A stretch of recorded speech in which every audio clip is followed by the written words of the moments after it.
Obi conquered one thing that destroys leaders: greed. That's why he won't steal Nigeria's Commonwealth. Yes, he won't steal it. He has actually conquered greed. He's not a greedy person. Once you can overcome that need to always have money, to be greedy, to take what does not belong to you, to shall be piling things up, things that you don't need, the ones that you need, you shall pack everything together. It's greediness. Taking more than what you can eat. All of those things, he has conquered it. So he cannot take Nigeria's money. He cannot. He doesn't need it. He doesn't have any child that he's still sending to the university. His wife is well-to-do. He's well-to-do. He has a business of his own. I saw one candidate, I don't know if it's House of Rep or something, that he was told that he didn't win the election. He went back to his tailoring business. He has something to do. He's not full-time politician that they've turned politics to job. So they don't have any other thing to do. That's where they make money from. That's their livelihood. And it's not supposed to be like that. You that claim that you're a lawyer, okay, you're no longer doing, what is it called? You're no longer a politician. Yeah, go back to your lawyer job now. Is that not what Fashola did? They should have a job that they'll go back to, but most of these politicians, they don't have it. That's why greediness wants to finish them. And that's why they don't want to leave politics alone. Because they don't have any other place they'll make money again. I'm telling you, greed is the quiet architect of Nigeria's ruin. The very force that has turned public office into private inheritance and commonwealth into personal spoils. Mr. Peter Obi's political identity has been built deliberately against that current. As governor of Anambra State from 2006 to 2014, Obi became known for a frugality that bordered on the unfashionable. Modest convoys, austere offices, and a refusal to inflate the trapping of powers that many of his peers treated as entitlement. That discipline was not incidental to his governance. It was the governance. The proof is in the numbers Anambra left behind. Obi is widely credited with growing the state's savings and reserves substantially during his tenure. At a time when many state governors drained their treasuries dry, he was often pointed to this record building without borrowing recklessly, saving without starving development, as evidence that leadership does not require larceny. Where others measured success in personal acquisition, Obi measured it in what remained in the public after he left. That contrast has only sharpened as Obi, now the Nigeria Democratic Congress NDC presidential candidate for 2027, continues to campaign on prudent management of national resources, criticizing what he calls wasteful public expenditure and pressing for funds to be redirected towards education, healthcare, infrastructure and security. His pledge, reaffirmed by his running mate, Senatorial Beko Council this month, to serve a single term if elected, honoring the North-South rotational understanding, is itself a rejection of the instincts to cling to power for its material reward. None of this makes Obi immune to scrutiny, and fairness demands acknowledgement of it. He has faced question over his defamation suit against former spokesperson Barrister Kenneth Okonkwo, whose unspecified allegations Obi has demanded he made public, rather than left insinuations. Critics also note that a reputation for personal restraint is not, on its own, a governing program. Voters will rightly ask what an Obi presidency does with power, not only what he refuses to take from it.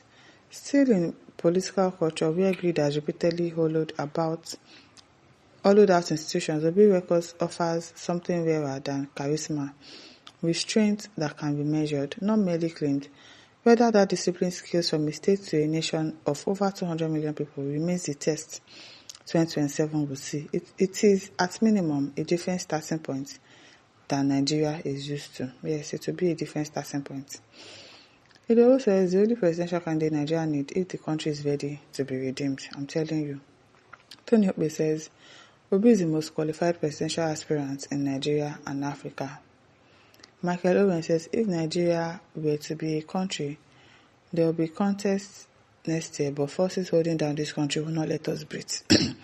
Today, one young man, Ibrahim Traore, is fast changing the narrative in the Sahel, right before our eyes. I'm telling you. Says, well, Michael says that's why all witches in the land are after him, but him who Jah bless, no one can curse. Yes. Elike says Obi is unarguably a asset to Nigeria, but the principalities are the helms of affair. keep fighting him tooth and nail. They will all fail. Amen. God keep us alive to 2027. Amen. At Amaze says, everybody knows Obi is the most integrity man of the year. No serious nation will lose somebody like Obi. Even Ghana people say so. I'm telling you, if we lose him again this time around, it don't be for us, be that now. Divine Lord said it takes a lot of personal discipline to imbibe that. That is where he surpasses all of them. And why they are afraid of him. A lone non-criminal in the midst of all the criminals, as in all of them, criminals. Says, well, Motion says, so you people know that, yet you keep supporting the Nigerian political criminals. I wonder. Jose Bejo says, thank God you said that. Emmanuel says, you can say that again. At Chidebe says, Peter Obi and Kwakwanso will fix Nigeria next 4 years. There's no two ways about it. Let all hands be on deck to support them free from APC government. Ademule says, I agree with this 100%. There is need to guide him and ensure that the economy will only develop if he spends reasonably. Achao says, confirmed. Oneche says, God has promised to send the Messiah in the mode of the President, Peter Obi, to rescue Nigeria from the current mess in government. Nigerians should please give total effect to this by massively and decisively making a solid statement at the ballot come January 2027. Christopher says, is it not greed that made him put Anambra State money in a bank in which he has a lion's share? Which greed made him put money in the bank? People just be talking rubbish. Beg. Udoka says, in Obi Kwakwanso we stand, Nigeria must be okay. Adebi says, my president, my role model by God's grace, should rule this country whether they like it or not. Amen. Amen. Martin Scano says, greed has by Nigerians. I'm telling you, even normal citizens gone. Some of them are so greedy. Ezio Collier says, nobody, be it individual or government, should ever acknowledge Peter Obi when it is too late. Nigerians should embrace him now that he's still available, because if not, because 2027, now go when if you did not vote for Peter Obi. As Femi says, it's not about stealing, it's about knowing the right things to do. Personally, my problem is not stealing. Rather, it is courage to confront our age-long problems and the emerging internal colonialism. And the one that you thought will face it, and the one that you thought will confront those problems, is he confronting it? It's not. It's the courage to confront our age-long problem. Tinubu that people said will do it. Has he done anything? I better go and sit down. I met a be well packaged and branded comedian, naturally endowed with lies. More people. I better go and sit down. Heaven says, yes, Nigeria will be okay, by the special grace of God. My listeners, don't forget to like, share, subscribe. Thank you for listening. See you some other time. Bye.